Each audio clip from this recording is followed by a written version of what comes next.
iguales en la pobreza. Y cuando, a ver, hagamos un ejercicio teórico, abstracto, digamos. A ver, si fuese jefe de gobierno de la Ciudad de Buenos Aires, digamos, ¿por dónde arrancarías? ¿Cuál sería tus primeras medidas? ¿Cuál sería, cómo sería recordado tu gobierno, tu mandato de 4 años? Mira, a mí me gustaría que la Ciudad de Buenos Aires recupere lo público de otra manera. Las ciudades hoy no se interpretan como antes, ¿no? Antes una ciudad era un lugar donde un espacio geográficamente chico con mucha gente, con lo cual le podías proveer bienes y servicios de manera con economía de escala. Es más fácil dar cloacas acá que en la Patagonia, digamos.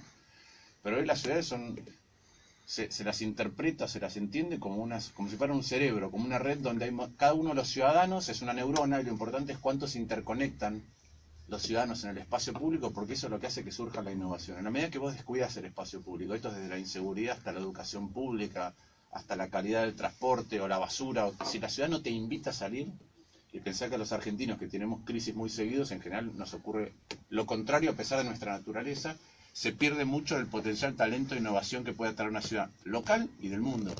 Creo que eso es lo más significativo. Entonces, sin ninguna duda que la seguridad es una materia pendiente, pero después tenés, yo te diría, 2 grandes asignaturas. Una tiene que ver con la educación y otra con la igualdad. Esta es una ciudad extremadamente desigual. Entre el norte y el sur, sí, está muy dividida. Extremadamente desigual. Extremadamente. Sí, como cuando, a ver, los del norte casi nunca van al sur, entonces no aprecian eso. El PRO te lo cuenta, lo que hago en el sur. Pero la verdad es que cuando vos vas a Soldati y hablas con los vecinos de Soldati, te dicen, mira, el que vive en Soldati es porque no tiene otra alternativa, porque nació en Soldati y no puede salir de Soldati, pero no tenemos nada acá, nunca nadie se acuerda de nosotros, y el PRO tiene una manera rara de acordarse y de contar al norte, que es con cosas que para mí no son prioridad. Por ejemplo, los Juegos Olímpicos. Está haciendo la Villa Olímpica en el sur. Sí, pero... $1.000 millones, ¿no? De un crédito. Exacto. Entonces, cuando vos mirás, eso suena lindo, pero es marketing hacia el exterior.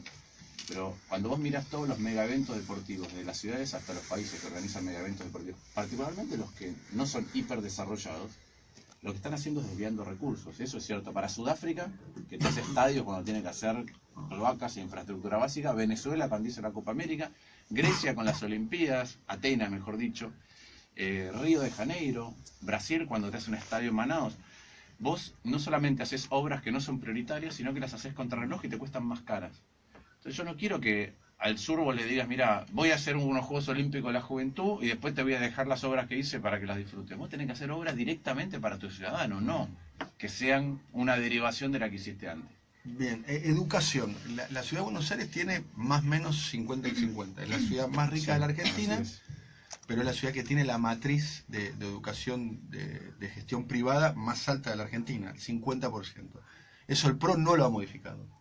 No, lo ha exacerbado, contrariamente a lo que dice. Me parece que las estadísticas van como fluctuando entre 49 y 50. A ver, bueno, más o menos no cambió. No cambió, pero no es cierto lo que dice el PRO, que esta es la única jurisdicción del país donde subió la matrícula pública. De hecho, acá no subió la matrícula pública, subió la matrícula privada. El único motivo por el cual pueden decir estadísticamente que subió más la matrícula pública es porque agregaste un año de escolarización, que es la sala de 4. Entonces, vos mirás los números y dices, tengo más chicos en el sistema público. Pero vos mirás primario y secundario y creció 5% la matrícula en la primaria privada y 15% en la secundaria y bajó en la pública. Bien. ¿Vos fuiste a colegio público? Yo fui a colegio público. De cabo a rabo, digamos. No, fui una parte de la primaria en colegio privado, terminé en el Granadero de San Martín, acá en Olleros y Libertador, y después en Nacional Buenos Aires. ¿Buen colegio el de Granadero San Martín, el de Olleros y Libertador? Tiene un lindo espacio verde, ¿no? Sí, es un colegio que ediliciamente, si querés, es precioso. Tampoco, estaba en esa época un poco venido menos, pero yo te digo, mi experiencia de salir de un privado e ir al público es que iba a la mitad de las horas y aprendía igual o más. ¿Por qué la mitad de las horas? Sí, porque antes iba a doble turno. Viste, esa cosa que en realidad... Y después el secundario fuiste a un colegio público. Al Nacional Buenos Aires. Fuiste al Nacional Buenos Aires. Otra vez, la mitad de las horas, y aprendía la mitad de las horas que lo que vi después de gente que conocí más adelante, que iba a un colegio privado doble turno, un colegio bilingüe. Bien, ¿compartiste ahí? ¿Eras un año más grande, un año más chico, no sé, con Mariano Recalde en Buenos Aires? Creo que yo soy un año más grande. Un año más grande, sí. ¿Y quiénes fueron compañeros tuyos en Buenos Aires? ¿Barsky? Juan Pablo, de la generación de la camada de Juan Pablo, sí. Íbamos primero juntos a la tarde, pues yo fui a la mañana, pero sí, Juan Pablo. ¿Y quién más recordás así de aquella Santiago Bilinkis. ¿Intervenías en política en el secundario? No. ¿Porque no te interesaba o porque...? ¿Cuál era la razón? Sí, no me llamaban. No te llamaba la De atención. chico, pensá que desde los 13 hasta los 17 años, no me llamaba tanto la atención. Bien. ¿Y a tu hijo lo enviarías a un colegio público? Bueno, de hecho, antes de ir a Estados Unidos, lo habíamos inscrito en una escuela pública que quedaba cerca de casa. No salió. No salió, pero No salió. sorteo. ¿Eso no es un poco humillante para los padres? Que no salió, digamos. No, con la inscripción online. Sí. Pero no es un poco, digamos, no se supone que hay un derecho ahí que hay que cuidar. Sí, creo que es un problema de falta de vacantes, particularmente en algunos lugares. La escuela alternativa que le salió además quedaba, no lejos, lejísimo. Bueno, a mi hermano Disparate, le pasó lo mismo y hizo una demanda a través de la Defensoría del Pueblo de la Ciudad de Buenos Aires para conseguir la vacante. ¿No es un poco delirante eso de que vos vayas a un sorteo, entre comillas, para la educación de tu hijo? De alguna manera hay que estructurarla, ¿no? Creo que el tema es si hay suficientes vacantes, si hay suficientes vacantes cerca de tu casa. Que otro tema muy significativo es que las escuelas sean buenas. ¿Por qué digo esto? Porque, claro, yo de las que tengo alrededor de mi casa, hay algunas que me gustan mucho, pero hay otras que la verdad es que no tengo por qué someter a mi hijo a una escuela que no tiene la calidad suficiente cuando hay otra pública que puede tener la calidad suficiente. Entonces, que te toque por sorteo una mala o una buena. También hay malas privadas. Sin ninguna duda que hay malas privadas. Hay malas privadas sí. que cobran mucho y que tienen mucho marketing, hotelería. Sin ¿no? ninguna duda. Ahora igual mi hijo está en sala de 4, ¿no? Y es un tema que vos, a ver, me imagino que vos tenés la capacidad económica, no me voy a meter en tu economía, pero sos un profesional muy destacado, digamos, lo tuyo, más allá de tu actividad pública, estás en condiciones de mandarlo más o menos al colegio que puedas elegir. Pero vos, debatís, ya te pregunto como ciudadano de a pie, ¿vos debatís la posibilidad de mandar a tu hijo a un colegio público? Sí, eso lo debatimos con Carla, sí. Mira, ahora hay algunas circunstancias bastante especiales, ¿no? Primero llegamos a mitad de año. Claro. En segundo lugar, mi hijo empezó a hablar inglés. Por haber hecho un año y pico de escolarización en Estados Unidos. Entonces, a mí me gustaría que eso no lo perdiera. Después creo lo siguiente, que es que mi hijo ya, o nuestro hijo, es hijo de 2 personas públicas. Eso ya implica una burbuja. Entonces, queremos que esté lo más alejado de las burbujas posibles. Hay colegios privados que son menos burbujas que otros. Lo privado sería más burbuja para vos, en tu razonamiento. El privado siempre es más burbuja. También es cierto que tengo que encontrar vacante en una buena escuela pública para mandarlo a una escuela pública, porque no por el hecho de que seamos personajes públicos, o yo haga lo que haga, También puedes hacer un reclamo, un amparo, digamos, lo puedes hacer. Mi hermano lo hizo y le fue muy bien. ¿Le fue bien? Sí, lo hizo con la Sí, Defensoría porque lo del Pueblo. establece la Constitución de la ciudad, es obligatorio que tengas vacante en la Ciudad de Buenos Aires para jardín, desde los 45 días. Sí, el tema es dónde también, ¿eh? Claro. El tema es Sí, dónde sí. y otra vez la escuela pública que yo conocí, no es que no tenía nada que envidiarle, pero a mí me sorprendió. Yo me acuerdo cuando me mudé de escuela privada a escuela pública, que te juro, iba a la mitad de las horas, porque antes iba hasta las 5, de golpe pasé a ir hasta las 12:15, y pensé que me iba a perder algo, y casi te diría que la profundidad con la que aprendíamos ciertas cosas era mayor. Hay un mito como También que toda la escuela pública es mala y toda la escuela privada es buena. Hay escuela privada desastrosa, hay escuela privada buena, y hay escuela pública desastrosa y hay escuela pública buena. Yo diría que eso es lo malo, ¿no? Porque en el ámbito público, la educación debería... Mira, Buenos Aires, de 70 ciudades de prueba PISA, Buenos Aires es la ciudad donde tu entorno socioeconómico más determina tu rendimiento escolar. ¿Al entorno socioeconómico lo llamás el territorial o el lugar familiar? Familiar, es decir, tu ámbito familiar, dónde vivís, en qué barrio, con cuánta riqueza tenés, cuánta educación tienen tus padres, eso es lo que más determina tu rendimiento escolar, más que en ningún otro país, más que en ninguna otra de las 70 que hicieron la prueba PISA. Cuando la buena educación, lo que tiene que hacer es igualar eso, que el entorno socioeconómico tenga casi nulo impacto. Entonces vos tenés eso, porque tenés buenas escuelas en los buenos barrios, malas escuelas en los malos barrios. Por eso también en nuestras propuestas hay un par de cosas que son muy significativas. La primera es, bueno, Buenos Aires es el único distrito que no tiene una ley de educación, ¿no? Somos un distrito autónomo que no tiene una ley de educación. Esa es una gran discusión. La segunda tiene que ver con la formación de los docentes. Por formación de los docentes me refiero a lo siguiente. los países, para garantizar homogeneidad y calidad, tienen pocos institutos de formación docente. Por ejemplo, Francia tiene 5.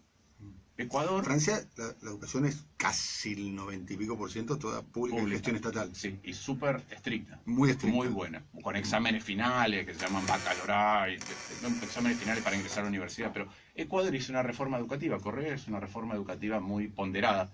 Tiene un instituto de formación docente. Argentina tiene 1176. La Ciudad de Buenos Aires tiene 226 institutos de formación docente. Es muy difícil controlar la calidad y la homogeneidad de eso. Muy difícil. Entonces, vos, en nuestra propuesta es un gran instituto de formación docente articulado con la UBA que le dé rango universitario a la carrera docente para poder prestigiarlos cada vez más. Después hay un montón de cuestiones que tienen que ver con el presupuesto. Vos te fijas en la Ciudad de Buenos Aires, el peso de la educación en el presupuesto cayó. Cuando te metes adentro de eso, ves que subió más el subsidio por chico en la escuela privada que el gasto público en la escuela pública, que el gasto por alumno en la escuela pública. Te metes adentro de la escuela privada y subió más en los barrios más caros que en los barrios más pobres. Y te metes adentro de la escuela pública y hay más horas de cátedra. Esto es increíble. ¿Viste? Bueno, hay curso de una cosa, curso de la otra, capacitación para esto. Hay más horas de cátedra pagas afuera de las escuelas que adentro de las escuelas. Bueno, esto no es una concepción de la educación que querés en la ciudad que yo te decía, una ciudad que se transforme en un atractor de talentos, ¿no? Es lo contrario, te diría. Está segregando. Y el mucho. factor económico al interior de la economía de una familia, ¿no? Porque una familia que tiene un hijo o tiene 2 chicos, envía a sus hijos a un colegio privado, estamos hablando de 4.000 pesos por cada uno de los chicos, 5.000 pesos como para arrancar. O sea, la recuperación, entre comillas, del Estado, de la gestión de la educación, implicaría una mejora en el ingreso de esa familia de quizás 8.000 o 10.000 pesos, lo cual sería una paritaria, llamémoslo, extraordinaria. Pero acá en los últimos años tenés ese impacto, no solamente en la educación. La mayoría de los porteños, cuando digo la mayoría, es el 85% de los porteños tiene obra social o prepaga. Sí. Después te vas un 15 es el promedio, vos te vas a la Comuna 8, Lugano, Soldati, y tienen el 40 y pico, no tienen ninguna cobertura y van al hospital público. Ahora, cuando vos pensás que te tenés que proveer educación privada, que te tenés que proveer salud privada, y que además te provee seguridad privada, cuando digo esto la gente dice, ¿quién se provee? Bueno, no solamente algunos edificios tienen alguna guardia, o tenés que hacer el esfuerzo de bajar con la llave, o hay algo más grave, que no nos damos cuenta cómo te paga seguridad privada. Cuando vos estás dispuesto a pagar más un alquiler en una calle que es un poco más segura,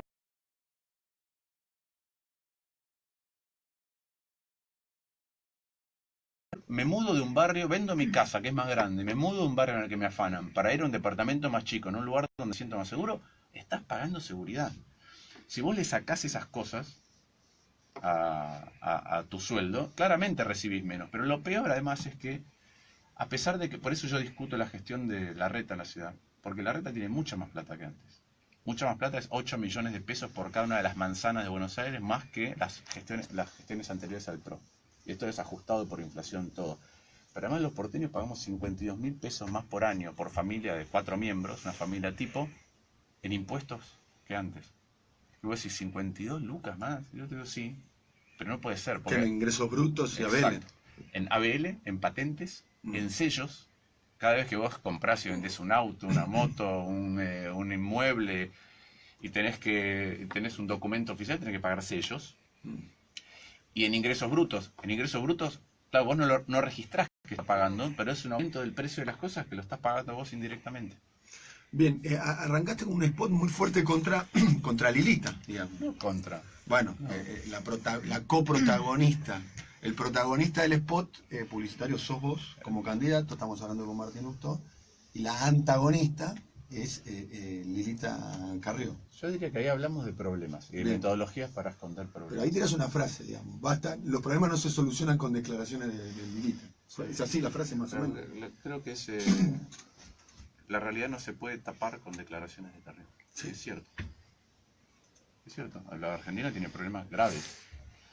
¿No esperás un carpetazo de Carrió que te tire un carpetazo con algo? Yo no tengo miedo a los carpetazos. Bueno, pero que te tire con... Sí, no a vos, pero con algún aliado tuyo, que diga, el Coti no siga, no sé qué. ¿Pero y qué? No, digo, porque Carrió tiene como esa capacidad disciplinadora sobre el resto, ¿no? Carrió tiene... Por eso me llamó la atención el spot. Carrió tiene la propensión a los excesos. Esos excesos a veces, cuando van en la dirección correcta, visibilizan ciertas cosas, pero muchas veces van en la dirección incorrecta. Entonces mezclan las cosas. O en este caso, Carrió dijo cosas muy fuertes sobre la gestión de Larreta cuando nos acompañó a nosotros en 2015. Entonces, si ahora no habla de esas cosas, está invisibilizando problemas graves que existen en la ciudad. Ya los dijo ella, desde falta de transparencia hasta cómo se usa la publicidad oficial y el Estado en favor de personas, la incompatibilidad o el conflicto de intereses con algunas empresas.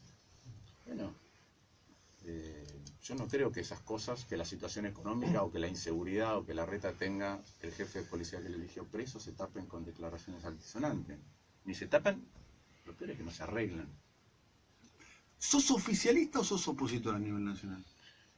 Mira, me parece que estamos definiendo categorías muy dicotómicas, no por oficialista o opositor, que son, si querés, las dos categorías principales, sino por lo que implica para los oficialistas ser oficialista y lo que implica para los opositores ser opositores. Para los oficialistas, ser oficialista es decir que está todo siempre bien. Y defender todo. Eso no soy. Bien. Y para los opositores, ser opositor es impedir, trabar, inclusive para algunos voltear. Eso tampoco soy. Bien. Y a ver, ¿a qué te opones del gobierno de Macri? A ver, ¿a qué te opones? Bueno, hay algunas cosas que las he dicho públicamente que no han gustado, ¿no? Por ejemplo, cuando ocurrió el conflicto docente, me parece que la manera de discutirlo no fue adecuada porque se personaliza. Yo creo que las discusiones personalizadas son malas. En ese momento escribí una nota que tampoco gustó, que tenía que ver con las incompatibilidades del correo.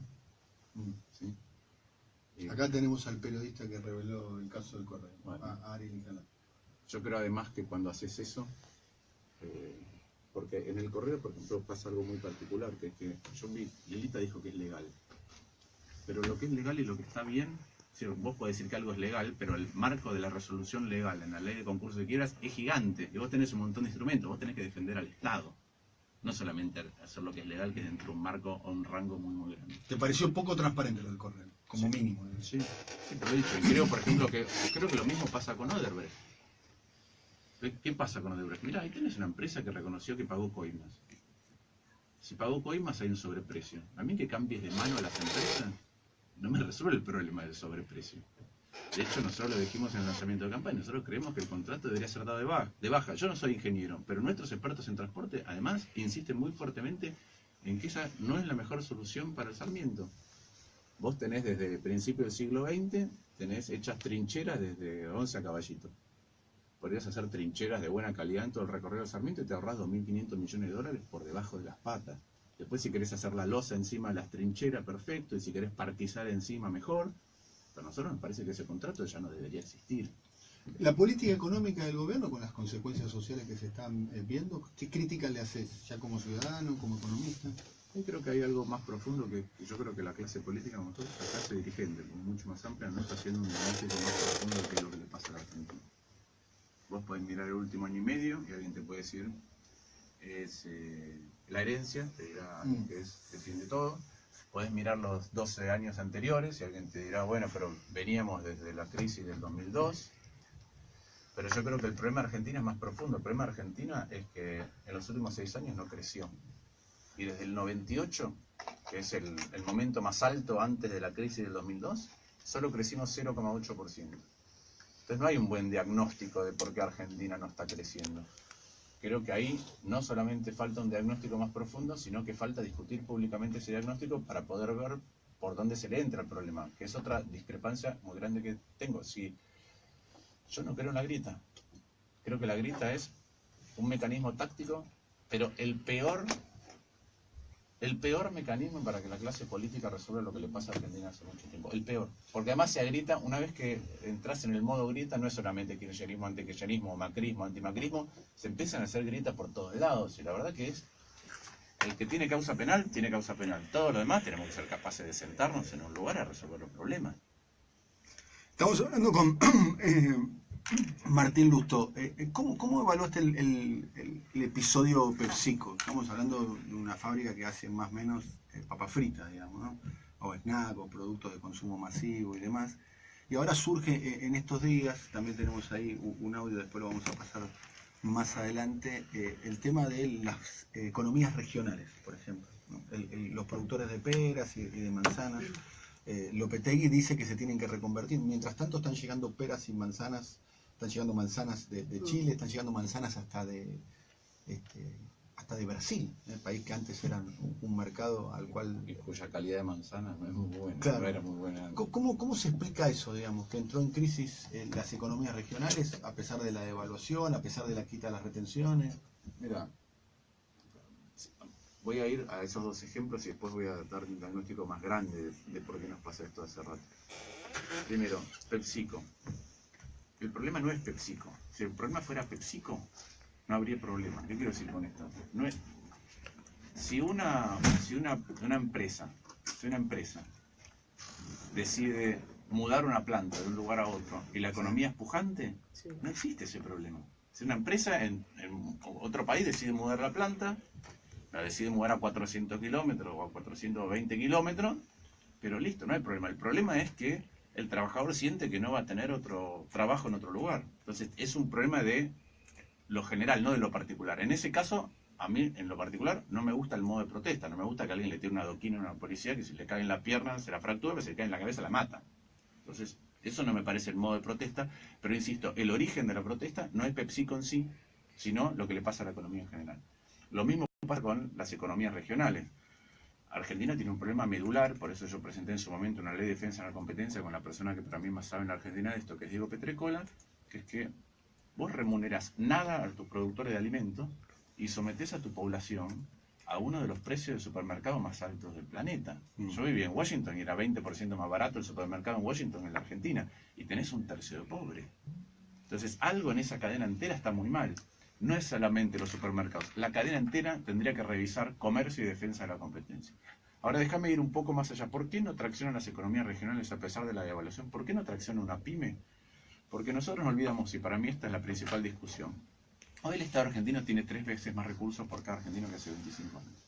Ajustado por inflación, te debería dar 3 veces más cosas. Cuando una pyme produce algo, adentro de lo que la pyme produce está el Estado. Está el Estado que te cobra impuestos y que te da cosas a cambio de los impuestos. Quiere decir que cuando una pyme compite contra una pyme del exterior, ya sea porque esa pyme del exterior quiere importar a la Argentina, si quiere mandar cosas a la Argentina, porque nuestra pyme quiere exportar, indirectamente están compitiendo los estados. A medida que nuestro estado pierde la carrera contra otros estados, la única manera que tiene un productor de compensar es decir, necesito un dólar más alto para poder vender más barato, quiere decir que todos nos volvemos más pobres. Cuando nuestro estado pierde la carrera de competencia en su calidad, no en su tamaño, en su calidad, contra otros estados, lo que necesita Argentina es un dólar más alto para poder sobrevivir. Pero si al mismo tiempo el Estado tiene que traer 35.000 millones de dólares por año del exterior, el dólar vale menos de lo que debería.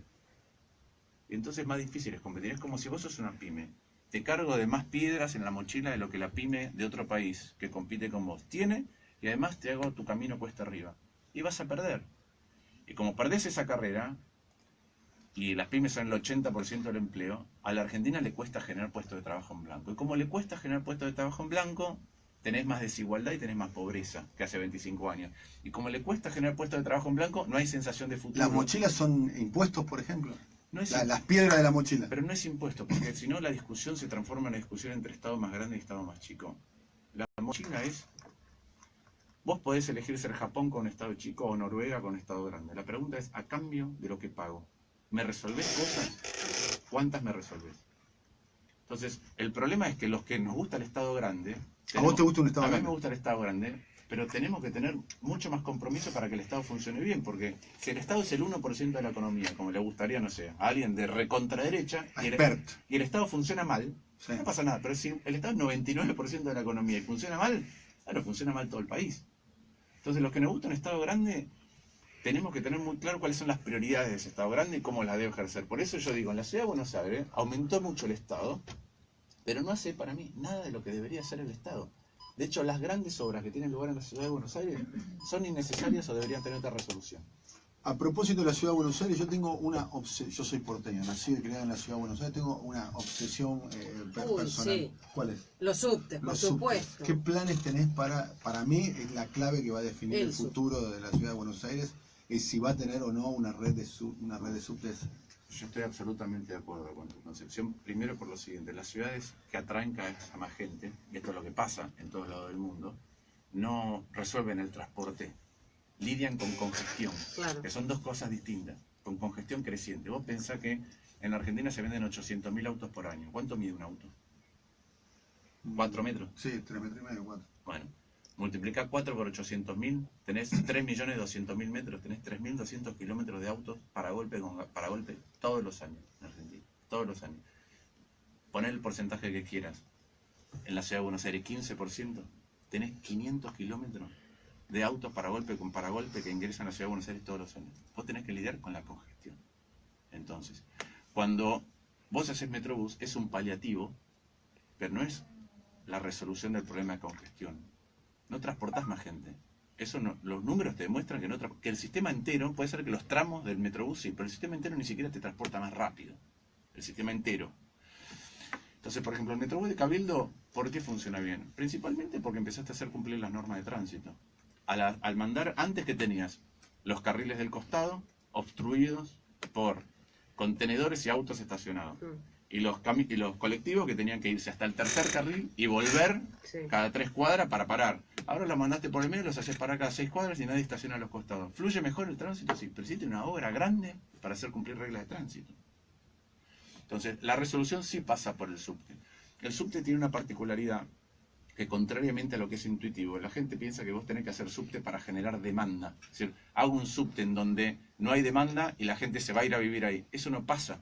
Tenés que hacer el subte, que es muy caro, donde ya hay demanda. Entonces nosotros privilegiamos que se haga la F. ¿La F va de dónde a dónde?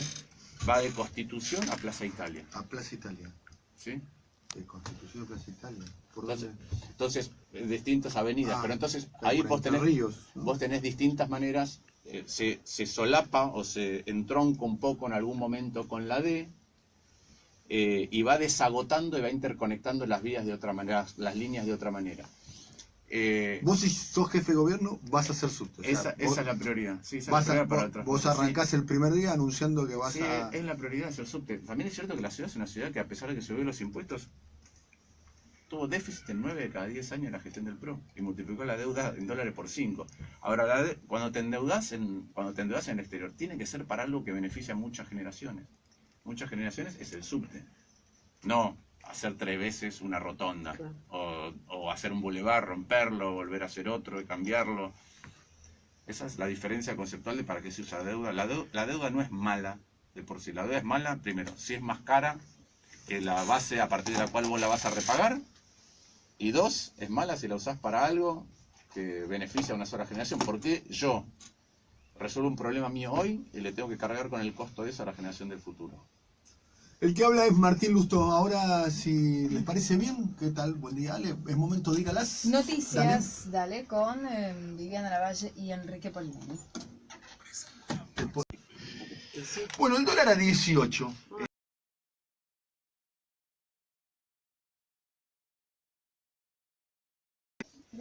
El dólar es... Vos pensás que los argentinos hemos tenido en nuestra edad una cantidad de crisis. Yo la otra vez rememoraba que empecé a estudiar economía en el 89 y tuve hiperinflación en el 89, hiperinflación en el 90, tequila en el 95, depresión económica agarró con el 99, en el 2000 depresión económica, en el 2001 depresión económica con deflación, en el 2002 mega devaluación, default, la crisis social, económica y política, otra vez crisis con crisis, la gente se preocupa. Igual creo que ahora el problema es otro. Hoy el Banco Central tiene reservas para lidiar con eso, pero el problema es otro, es que hay una confusión entre lo que es el dólar de mercado y el dólar de equilibrio. Son dos cuestiones distintas. El dólar de equilibrio es el número que tiene que valer el dólar para que vos puedas comprarle y venderlo al mundo en equilibrio. ¿Sí?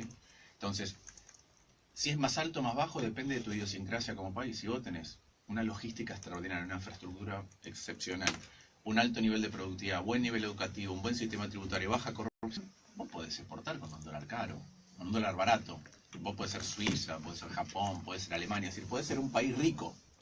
Si vos no tenés nada de todo eso, necesitas un dólar más alto para poder exportar. Ese es el dólar de equilibrio.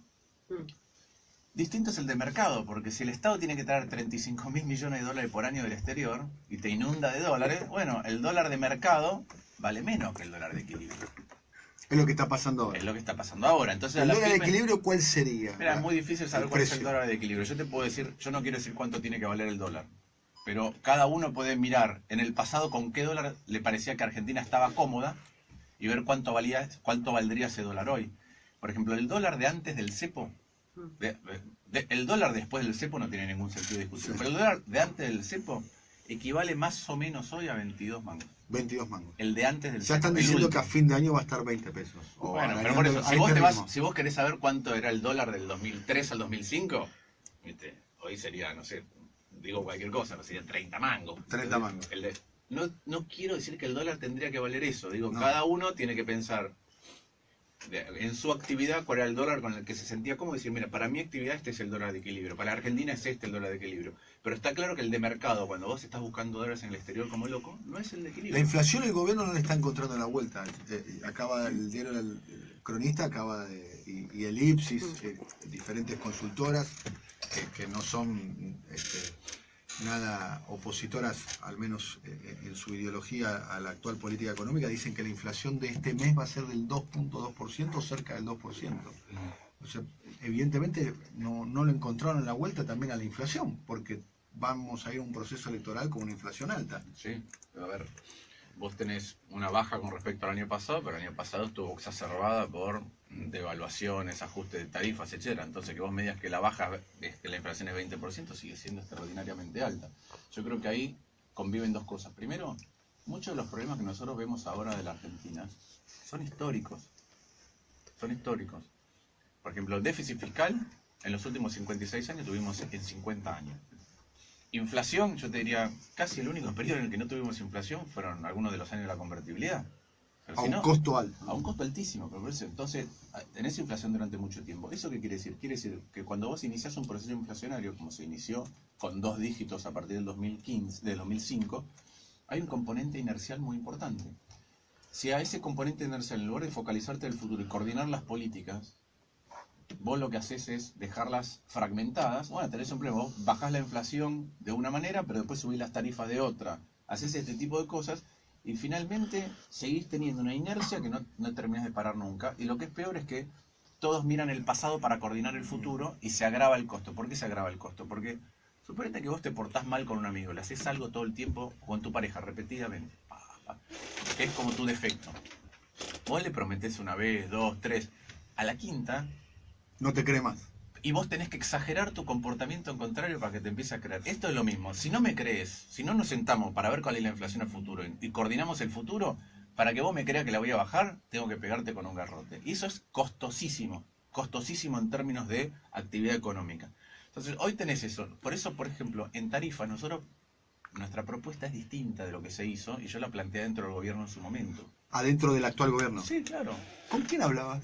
Cuando yo venía cada 2 meses a la Argentina, hablaba con el presidente, hablaba en jefatura de gabinete. Y con Quintana y con Lopetegui. ¿Sí? Dicen que son muy bravos.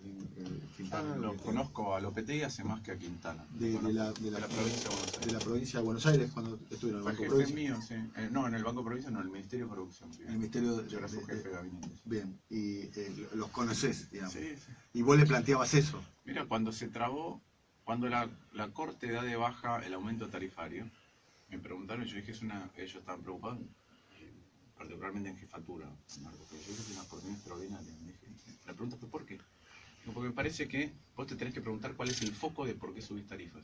¿Cuál es tu objetivo? Tu objetivo no puede ser fiscal, porque las tarifas son importantes desde el punto de vista del costo de supervivencia de una familia, de una empresa, y también señal para invertir. Entonces nuestra propuesta era que en lugar de subirte lo máximo posible, vos definieras lo siguiente: ¿cuánto se atrasaron las tarifas con respecto a los precios en general?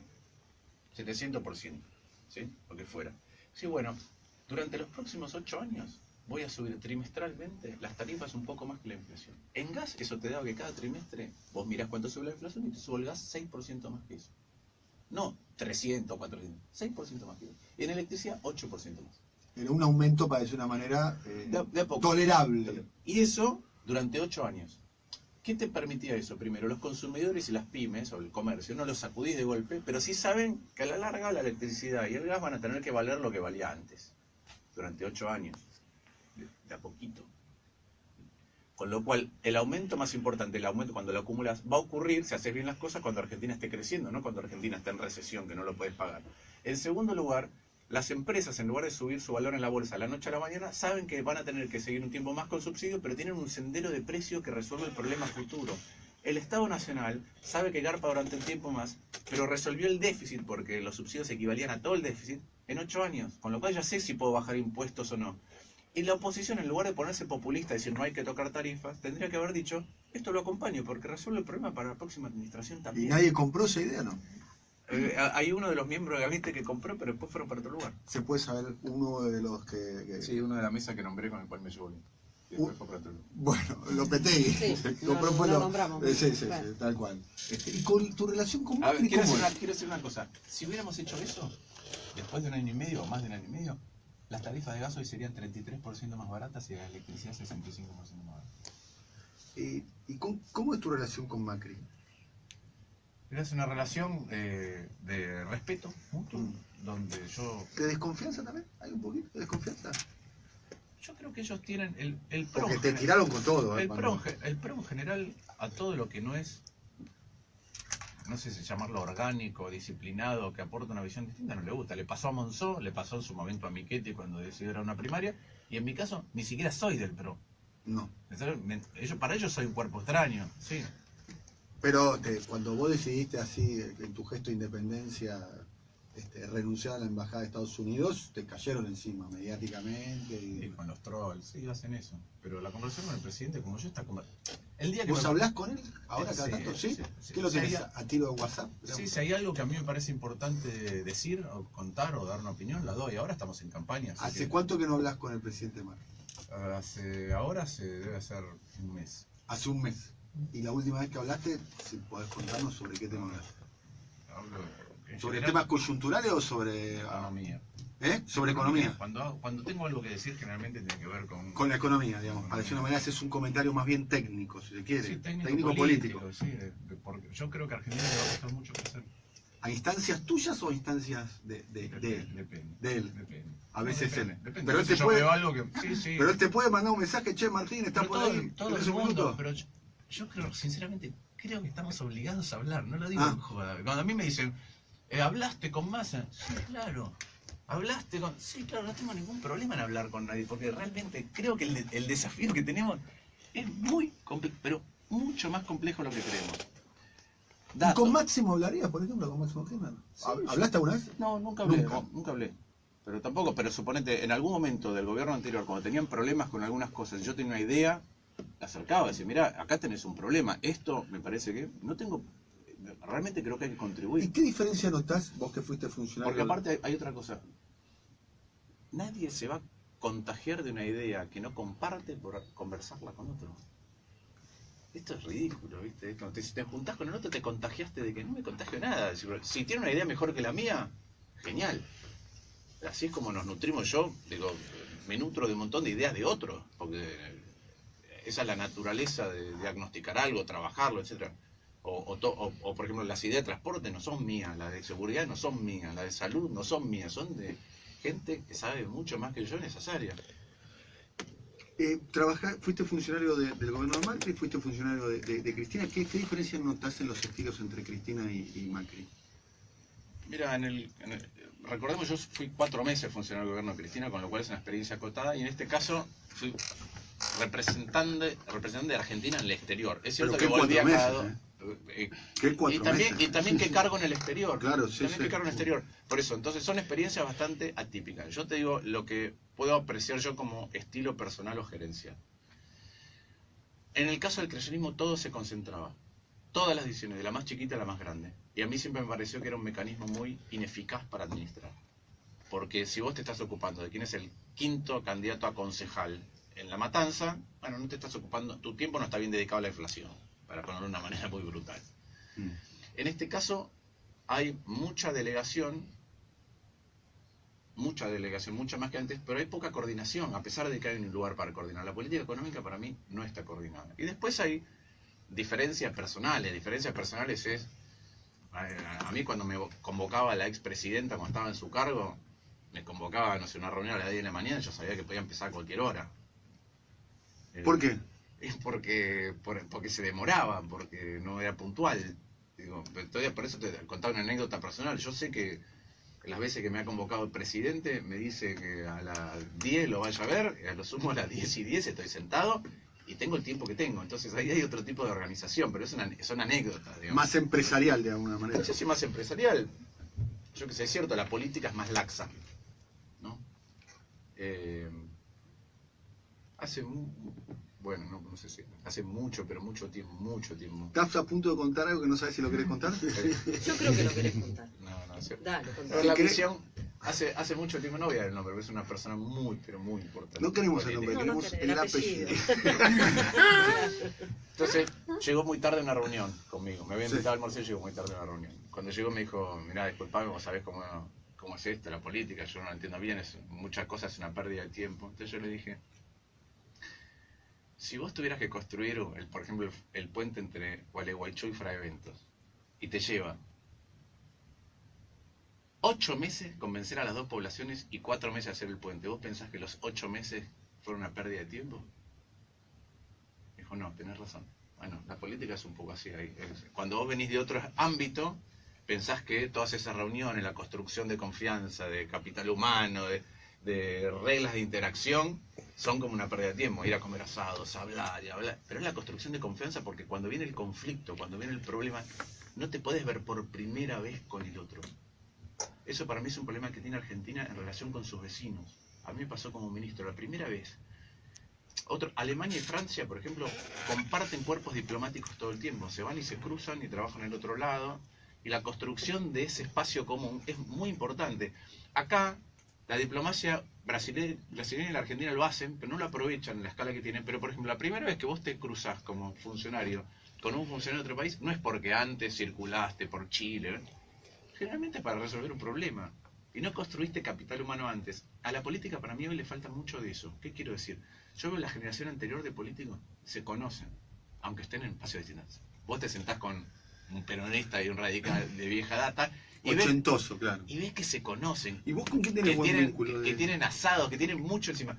Nuestra generación se encuentra en un programa de tele a discutir. Para mí eso es de una gravedad enorme. ¿Con quién tenés afinidad con alguno de otros espacios? Yo en general tengo buena relación con un montón. ¿Y kirchnerista quién te quedó? ¿Por qué tenés buena onda que te podés sentar a comer, a discutir? Yo tengo buena relación con Randazzo. Randazzo? Sí, en la Cámara de Diputados tenía buena relación con Juliana Di Tulio, tenía buena relación. Otra vez pensando distinto, estábamos sentados cerca con De Petris.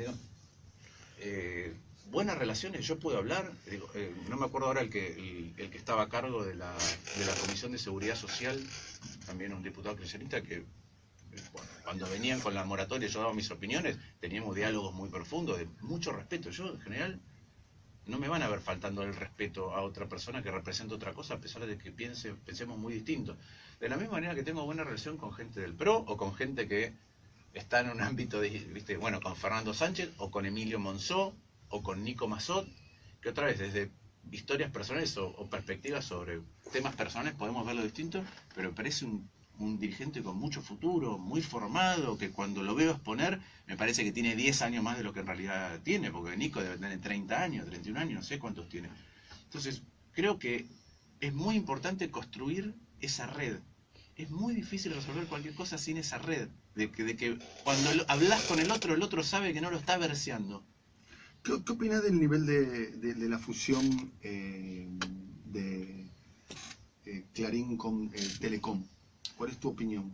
Mira, es cierto que en el mundo hay un nivel de convergencia muy importante de tecnologías y que como necesitas inversiones muy grandes, esos mercados se están concentrando. Eso es cierto. Lo que pasa que lo que tiene que mirar Argentina, y por eso yo presenté una ley de defensa de la competencia, es cuando eso se excede y te genera un problema. Entonces yo hoy no tengo ningún dato duro, porque no estuve sentado yo mirando el expediente, pero la verdad es que hay que mirarlo en detalle. Hay que mirarlo en detalle. Y hay un nivel de concentración que cuando llama hay, la atención. Cuando hay nivel de concentración significativo, hay que mirarlo en detalle. Además de mirarlo en detalle, actuar. ¿Qué hacen los países, voy a decir serios, los que tienen una ley de defensa de la competencia, un órgano antitrust, como en Estados Unidos? Es obligarte a desinvertir. Así nacieron las compañías telefónicas múltiples en... Después de AT&T, ¿no? Claro, AT&T la partieron y se nacieron lo que llamaban las baby bells. Así se le hizo desinvertir a Rockefeller. Así en Europa agarraron a Microsoft y le dijeron, Microsoft, usted no puede vender las computadoras con el navegador suyo. Tiene que permitir que haya... Bueno, porque si no empezás a crear poderes monopólicos complicados. Bueno, en el mundo... El New York Times no puede tener un canal de televisión, Bueno, por ejemplo. Bueno, pero esas son discusiones que Argentina tiene que dar. Yo no tengo ninguna duda. La dieron, ¿eh? Mal, bien, a los tropiezos se dio con la ley de medios. No es lo mismo darla La ley de medios contemplaba una desinversión. No es lo mismo darla mal que bien. ¿No? Digo, también es cierto que... La política le tiene miedo a Clarín, Martín. Sí. La política le tiene miedo a Clarín. ¿Clarín te llega a apuntar a vos, Martín? O sea, y te llega a tirar con el prime time de TN, con las tapas de Clarín, con Radio Mitre, y en 2, 3, 4, 5, 6 semanas, no te digo que te saca de la cancha, pero que te deja herido, te deja herido. También es cierto que la política no dio bien esta discusión, ¿no? Con seriedad. La dio como pudo, ¿no? Bueno, la dio en un momento. Es una política temerosa, ¿no? En un momento se aprobó una fusión que hizo exactamente crear un aumento de la concentración. Y después la ley, en lugar de ser una ley que buscaba una multiplicidad de voces, pero tenía una comprensión comercial de lo que es una multiplicidad de voces, cómo esa multiplicidad de voces se mantiene en el tiempo, se puede financiar, etcétera, y mirar tecnologías nuevas, no lo hizo. Dejó un montón de capítulos sin iluminar, un montón de capítulos. Y además fue una ley con nombre y apellido, que nunca son buenas. Entonces, la verdad es que si queremos discutir esto en serio en Argentina, discutámoslo en serio. Creemos el Tribunal de Defensa de la Competencia, que lo mire. Pero andá a decirle a Clarín que desinvierta. Bueno, pero para eso está... Clarín hasta ahora tiene un ministro en la Corte Suprema de Justicia, imagínate. Pero para eso está el gobierno y para eso está la política. Pero lo que tiene que hacer es actuar con rigurosidad técnica y ética. Si no, las soluciones no duran. Bueno, Martín, no sé si quieren hacer una pregunta. Sí, yo estoy indignada, perdón. Estoy indignada en la Ciudad de Buenos Aires con el sistema de acarreo, con el estacionamiento. Martín, la verdad, me parece un choreo a veces esto. ¿Vos cómo lo ves? Igual que vos. Okay. Está vencido hace mucho tiempo, se viene renovando de una manera irregular desde hace mucho tiempo, no funciona bien. Hemos visto a veces excesos. Hace poco en un programa de tele se mostró la velocidad a la que iba una grúa. Pero no solo eso, sino que ahora que la ciudad quiso cambiar o quiere cambiar el sistema para hacer estacionamiento medido en más lugares. En toda la ciudad. Se ocupa de comprar las máquinas. Te da la concesión de la carrera y se ocupa de comprar las máquinas. Y ahora la licitación iba a ser, si no me equivoco, por 8 millones de dólares. Las iba a pagar el gobierno de la ciudad. Y son máquinas que ya están obsoletas cuando hay mecanismos mucho más nuevos, que no hace falta ni siquiera máquinas. Puedes estacionar vía el celular o un montón de mecanismos que no hace falta que exista un aparato. Y ahora va a ser inclusive más grande. Creo que el monto que quieren destinar es 300 millones de pesos. La bicisenda es otro también, ¿no? Otra historia, ¿no? ¿Estás de acuerdo con la bicisenda? Bueno, mira, yo creo que sí hay que aumentar las posibilidades de transitar de distinta manera. Pero otra vez tenés que lidiar con la congestión. Entonces, cuando no haces bien las bicisendas, muchas veces creas un problema adicional. ¿Usás la bicisenda? Sí, ahora me robaron la bicicleta mientras estuve afuera, pero... La robaron, sí. Pero usaba bastante la bicicleta. De hecho, iba al Congreso en bicicleta. Y con las sesiones esas que son muy tarde, muchas veces volvía en bicicleta, no sé, a las 5 de la mañana. ¿Sí? Sí, las uso. Por eso creo que algunas están muy mal diseñadas. Hay algunas, porque las que están en los lugares más turísticos también. Hay unas que lo que hicieron, viste, que las calles están asfaltadas y tienen unos bordecitos blancos cerca de la vereda. Hay algunas que la bicisenda es nada más que ese bordecito blanco para inclinado para ida y vuelta. Yo hace rato que no la uso, pero sí sé, por ejemplo, la de Perón, cuando llegabas a Pueyrredón, se hacía contramano. Sí, claro. Elige tu y entonces decías, ¿por a dónde voy? Y la que correspondía era por Corrientes. Pero Corrientes tenía todos los tachos. Está mal diseñado. Sí. Okay. Yo te quiero preguntar por algo que tiene que ver con la elección del 2015 en la Ciudad de Buenos Aires y el voto electrónico particularmente. Digamos, hubo muchísimas irregularidades, de hecho demostradas, hay cosas judiciales de que el voto fue hackeado y el sistema de MCA, que era la empresa que lo daba, fue hackeado y vos perdiste el balotaje por muy poquitos votos. O sea, con la posibilidad, ¿no? Con la posibilidad de que 5 o 6 votos por urna daba vuelta a la elección. ¿Qué pasó? Digo, porque vos yo sé que también tenías conocimiento de que el sistema era malo, era defectuoso. Nosotros lo denunciamos muchas veces. A ver, vamos a las cosas que parecen que son buenas, pero no son, y después a cómo se usan. Primero, vos sabés lo que pasa cuando vos depositás tu papel adentro de una urna. Sabés que la emisión de tu voto y lo que está del otro lado es lo mismo. Cuando vos incorporás una caja negra no sabés bien qué pasa. Por eso es que Holanda y Alemania declararon inconstitucional el voto electrónico. Y hay un documental que se llama Hackeando la Democracia, Hacking Democracy, que muestra cómo era la trampa con las máquinas en el estado de Florida en la elección que le gana Bush a Gore. Sí. ¿Sí? ¿Qué pasó en la Ciudad de Buenos Aires? En la Ciudad de Buenos Aires, primero, se denunció que vos podías alterar la boleta con el chip. De hecho, a mí me lo mostraron cuando no nos querían entregar máquinas. Cuando nos entregaron la máquina, vinieron hackers, con un teléfono modificaron el chip, con la tarjeta de votación se hacían pasar por el presidente de mesa y hasta podían duplicar votos. Sí. No solo eso, sino que después se demostró, alguien en una causa judicial está demostrado que pudo entrar en la fase final, alterando, les dijo, hola, acá estoy, fíjense que esto no es muy seguro, puedo alterar el conteo final. Nosotros sabemos que eso pasó, pero además pasa esto, que es cuando a Larreta le convenía, por un tema de estructura de control de votos, votar en papel contra Michetti, votó en papel. Sí. Cuando le convenía, para que no haya corte de boleta, o para usar más el color y la tecnología, etcétera, votar en la general con boleta electrónica, votó con boleta Pero me electrónica. preguntas, sabiendo todo esto que vos efectivamente sabés, ¿por qué aceptaron un resultado de un sistema que no es seguro que haya sido ese el resultado real? Porque hay un momento, esta es una pregunta que nunca me hicieron. Hay un momento de la instancia de una elección donde, independientemente de quién gane o quién pierda, hay cosas más importantes que están en juego. ¿Sí? Para mí estábamos en un momento muy tensionado. Si no fue la semana siguiente, fue a las 2 semanas Las acciones que recibiste. de Tucumán. ¿Te acordás? Tucumán. Sí, fue Y ahí después. fue a la semana siguiente o a las 2 semanas. Entonces, para mí, en una definición en balotage, con todo lo que implicaba, etcétera, empezar a decir que el voto, que lo que ocurre con el voto no es cierto en ningún lugar, era más costoso. En ningún lugar no, en donde hay voto electrónico. No, pero también estaba Tucumán y no había voto electrónico. Sí. Te lo digo, si lo que empezaba a pasar era una ola de, mira, no queremos nada de lo que se está votando en ningún lugar, en una elección muy importante como era la de, en cambio, para mí era, y eso ha pasado en otros lugares, ha habido, es muy difícil, si no tenés evidencia clara, Pero es muy difícil. me parece a mí o Martín está reconociendo de que vos fuiste perjudicado por el sistema. No, yo no de puedo boleta decir que, electrónica. mira, que fui perjudicado por el sistema, ninguna duda, ellos cambiaron el sistema varias veces. En el balotaje decidieron hacer un botón muy grande que decía voto en blanco. Sí. Y la diferencia de votos que nos sacaron es el aumento del voto en blanco. Puede ser que igual hubiera ocurrido. ¿Y ahora por qué Pero votamos en lo que yo papel? no entiendo es que vos, Porque ahora sí. votamos en papel. ¿Por qué votamos en papel? Porque no salió a nivel nacional el voto electrónico porque se frenó en el Congreso. No, porque Santa Fe y Córdoba votan lo local con su boleta Pero y lo elecciones nacional. nacionales no. Sí.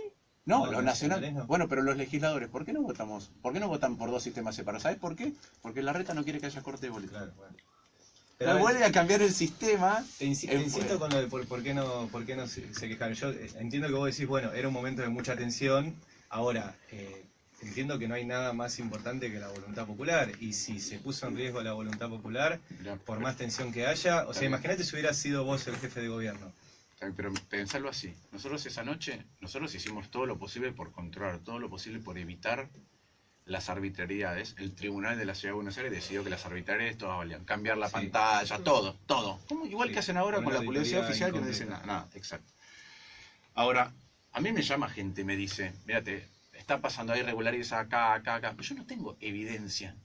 Y se puede pedir una auditoría de lo que pasó. Está bien, pero digo, vos tenés durante 3 o 4 semanas, o el tiempo que dure, la duda sobre la democracia en general. Yo te veo la elección de Nixon. Yo la tengo hasta ahora, Está bien, pero yo te doy otro. ¿Vos pensás, a ver, Pero yo Ari no siguió mucho tengo- de- yo ¿vos no pensás tengo que evidencia. ganó Martín Lustó? No, yo pienso de que no hay forma de que me digan 100% ese resultado es real.